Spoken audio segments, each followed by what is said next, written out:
अल्लाह के नबी ने जब जहन्नम को देखा फरमाया रायतुन्नार, आई नशितपुर के मेरी बहनों सुनो, अल्लाह के नबी कहते हैं रायतुन्नार, मैंने जहन्नम को देखा और जहन्नम के अंदर मैंने बहुत सी चीज़ों को देखा, लेकिन जहन्नम के अंदर मैंने झांका, जहन्नम के अंदर मैंने देखा तो मैं क्या देखता हूँ कि जहन्नम के अंदर औरतें बहुत ही ज़्यादा जल रही हैं, बहुत ज़्यादा औरतें जहन्नम के अंदर मौजूद है। एक औरत खड़ी हुई, एक लेडी खातून खड़ी होती है, या रसूलल्लाह बताइए औरतें ज़्यादातर जहन्नम के अंदर क्यों जा रही हैं? आपने जवाब में फरमाया, हाँ आपने फरमाया औरतें अपने शौहरों की गार्जियन की नफरमानी करती हैं ज़्यादा, इसकी वजह से औरतें लान तान ज़्यादा किया करती हैं, इसकी वजह से फरमाया अल्लाह के नबी क्या करें जहन्नम से बच जाएं? आपने फरमाया सदका करो, अल्लाह के राह में अपने माल को खर्च करो। अल्लाह के कसम नबी का ये फरमान सुनना था, औरतें उठती चली गई और अपने गले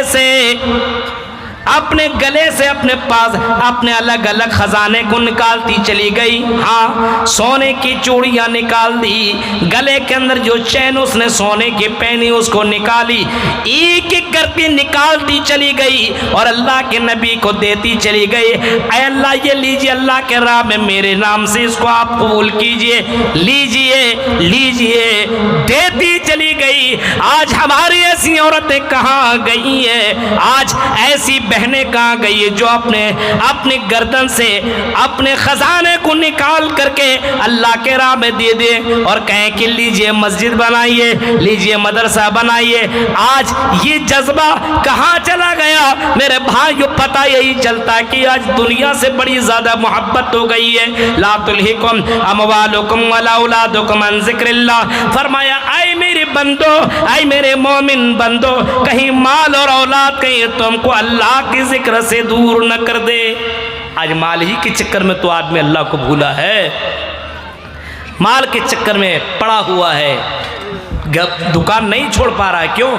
आज़ान की आवाज़ आई, हय्या अलस सलाह, आओ नमाज की तरफ, हय्या अलल फलाह, आओ कामयाबी की तरफ। दुकान में बैठा कस्टमर आया हुआ है, कस्टमर से वो डीलिंग कर रहा है, अपने माल को बेचने में लगा हुआ है, लेकिन अल्लाह की तरफ बुलावा चुका है। अब ये दुकानदारी कर रहा है, सोच रहा है बाद में नमाज पढ़ लूँगा, ये नमाज से क्या फ़ायदा मिलने वाला है? यहाँ मैं अपने कस्टमर को अगर हमने ये सामान दे दिया तो हमें इतना फायदा मिल जाएगा। याद रखो, अज़ान होने की बाद दुकानदारी करने वालों, अपने ईमान को तुम चेक करो। जाओ मदीनातुर रसूल, आज के दौर में भी तुम मदीना और मक्का का सफर करो, आज भी जब अज़ान की आवाज़ उनके कानों से टकराती है, आज भी अगर उनके कानों से ये आवाज़ टकराती है हय्या अलस सलाह, हय्या अलल फलाह, वो अपनी दुकान का वो दरवाज़ा बंद कर देता है, अपने दुकान का वो शटर गिरा देता है और वहां से निकल जाता है और कस्टमर से कहता है चलो नमाज पढ़ लो, बाद में सामान तुमको हम दे देंगे। दोनों आपस में मामला तय होने के बाद इतना गवारा नहीं, अजान खत्म हो जाए और हम दुकानदारी करते रहे। हम अपने ईमान का जायजा लें कि हम कितने पानी में हैं।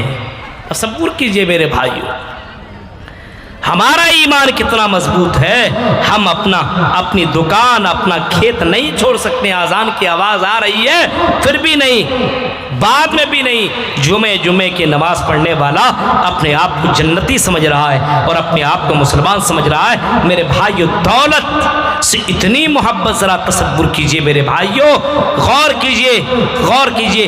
अल्लाह के नबी सल्लल्लाहु अलैहि वसल्लम दौलत से अगर इतनी मोहब्बत करते तो नबी अकरम का जब इंतकाल हुआ तो नबी अकरम के घर के अंदर चिराग जलाने के लिए तेल भी नहीं है।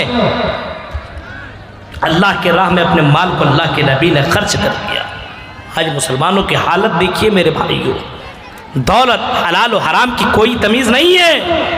ड्रीम 11 नौजवान लड़का लोग अपने मोबाइल में रखा हुआ है, क्रिकेट मैच चल रहा है, टीम बनाता है और ड्रीम 11 पे पैसा लगाता है और करोड़पति बनने की आस में, उम्मीद में वो एक एक गेंद के ऊपर नजर और गहरी नजर रखता है, ये आउट होगा तो मुझे इतना नंबर मिलेगा, इतनी पोजीशन पे आ जाऊंगा, मैं करोड़पति बन जाऊंगा।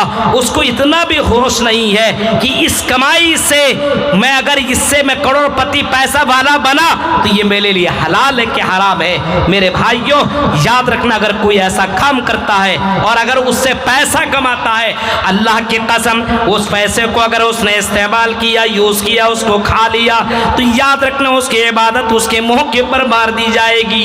वो नमाज पढ़ेगा, उसकी नमाज काबिल कबूल नहीं, वो कोई भी काम करेगा उसकी इबादत काबिल कबूल नहीं, और हराम कमाने वाला याद रखना जन्नत के अंदर दाखिल नहीं हो सकता है। तसव्वुर करिए मेरे भाइयों। लेकिन आज हमारा नौजवान नस्ल इस मामले में पूरी तौर पर एकदम डूबी हुई नजर आती है। हर किसी के मोबाइल के अंदर आपको ड्रीम 11 मिलेगा और हराम कमाई के ऐप आपको नजर आएंगे, हराम कमाई करने की। हाँ, अल्लाह के नबी ने फरमाया क़यामत कुर्बे क़यामत ला तक़ूमुस्सा, क़यामत उस वक्त तक नहीं आएगी जब तक लोग हराम और हलाल के दरमियान जर्रा बराबर तमीज़ नहीं करेंगे। उसको इस बात की कोई परवाह नहीं है अमिनल हलाल अमिनल हराम, ये माल हलाल का है कि हराम का, उसको इस बात की कोई परवाह ना होगी।